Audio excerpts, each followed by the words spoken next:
Ավելին, ես կարող եմ պատմել մի պատմություն իմ եւ Ռուսաստանի նախագահի փոխհարաբերությունների առումով այդ շրջանում։ Այդ ժամանակ Հայաստանը բնական գազը ստանում էր $55։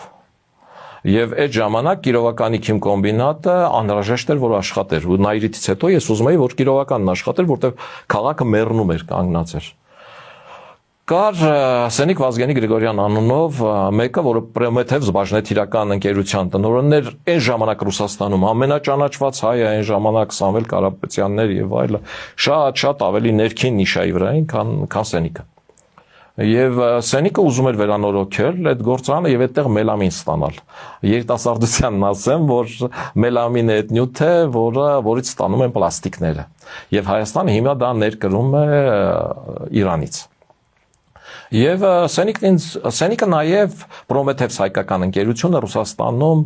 գազի խողովակագծեր էր տեղադրում եւ լեռնային վայրերում կարողանում էին անել միայն իրենք իմիջայլոց ամենաճանաչված Գազպրոմի ընկերություն Գազպրոմի պատվերները կատարող ընկերություններից էր Ռուսաստանը այդ ժամանակ ինքն էլ վալյուտա չուներ եւ Սենիկին վճարում էր գազով 1 խորանարդ մետրը $28 իսկ Հայաստանը $55 գազ էր գնում Սենիկն ասաց ինձ, որ եթե Սենիկ Վազգենիչ, որ եթե դու կարողանաս խնդիրը լուծես, որ Հայաստանը գազը գնի ինձանից ոչ թե Գազպրոմից, ես այդ իմ $28 գազը 32-ով կհասցնեմ Հայաստան, այդ նշանակում է, որ կաշխատեցնեմ Կիրովականի քիմկոմբինատը, կստանանք մելամին, որն ավելի էժան է, քան Իրանում, եւ տարածաշրջանում մելամինի արտադրությունը կվերցնենք մեր ձեռք։ Ասացի ինչ է պետք անել, ասաց խնդիրը հնարավոր է լուծել միայն Ռուսաստանի նախագահ Վլադիմիր Պուտինի հետ։ Շատ լավ։ Առաջին իսկ հանդիպմանը ասացի, որ նման խնդիր կա։ Ոնց եք նայում, որ մենք գազը գնենք ոչ թե Ռուսաստանի Գազպրոմից, իմ ներկայությամբ հենց։ Ասաց, այդ պետքա ճշտել Գազպրոմի նախագահից։ Ռեմ Վյախրև անունով մեկը կար այդ ժամանակ Գազպրոմի նախագահ։ Ուղիղ սելեկտրով կապնվեց ու ասաց ինչպես եք կարծում մենք կարող ենք թույլ տալ որ Հայաստանը գազը գնի ոչ թե ձեզանից այլ Պրոմեթևս ընկերությունից որ իրենց հայրենիքիչն է Սենիկ Վազգենիչ նա էլ այսօրվա նման հիշում եմ քահ ծիծաղեց ասաց գիտեք Ուկրաինան մեկ օրում մեզանից ավելի շատ գազ է գողանում քան Հայաստանը մի ամսում օգտագործում է գնում է թող գնե Սենիկ Վազգենիչից Իմ ուրախությանը չափուսանման չկար, շնորհակալություն հայտնեցի շատ մեծ, ինքն էլ շատ ուրախացավ ու զարմացավ, որ այդքան մեծ լավություն է արել։ Մի անգամից դուրս գալուց տեղյակ պահեցի Սենիկին, նա էլ շատ ուրախացավ, ճաշկերույթ, լրագրողներով եւ այլով, բոլորին ով իմ հետ եկել էր։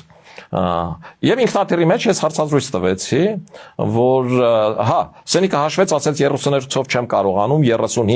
32 հասցնում եմ սահմանին, բայց մինչև հասցնեմ Կիրովական կդառնա 35 Հայաստանի համար, էլի խնդիր չէր իր համար, իսկ մեր համար 55-ից իջնում էր 35, այդ պատկերացնում եք Հայաստանի տնտեսության համար ինչ էր, առավել եւս Նայիրիթում գազը ոչ թե վառելիք է, այլ քիմիական նյութ, որից անջատում են ացետիլենը։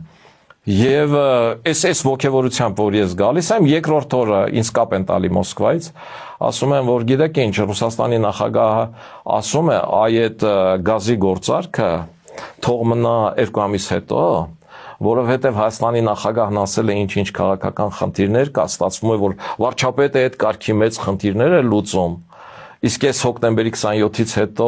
ոչ այնքան հարմար իրավիճակում եմ, այ 2 ամիս հետո կգանք այդ հապ SNG-ի նիստի,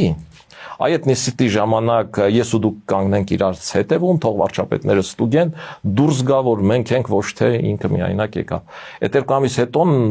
Ռոբերտ Քոչյանը ինձ ազատեց պաշտոնից,